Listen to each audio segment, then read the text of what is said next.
તો સુરતના લેવા પટેલ સમાજના ખોડલધામ ટ્રસ્ટના ચેરમેન નરેશ પટેલે સુરતમાં ભવ્ય ખોડલધામ મંદિર અને સંકુલના નિર્માણની જાહેરાત કરી છે। ત્યારે સુરતમાં યોજાયેલી પત્રકાર પરિષદમાં નરેશ પટેલે જણાવ્યું કે લાંબા સમયથી સુરતના લેવા પટેલ સમાજની લાગણી હતી કે શહેરમાં ખોડલધામનું સંકુલ અને મંદિર ઊભું થવું જોઈએ। આ ભાવનાને માન આપી સુરતના અંત્રોલી વિસ્તારમાં 40 વીઘાથી વધુ જમીનનું અધિગ્રહણ કરવામાં આવ્યું છે।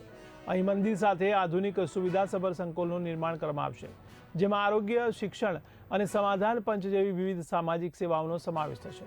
તો નવરાત્રી આસપાસ ભૂમિપૂજન યોજાશે અને ત્યારબાદ સંકુલના નિર્માણ કાર્યની સત્તાવાર શરૂઆત કરવામાં આવશે।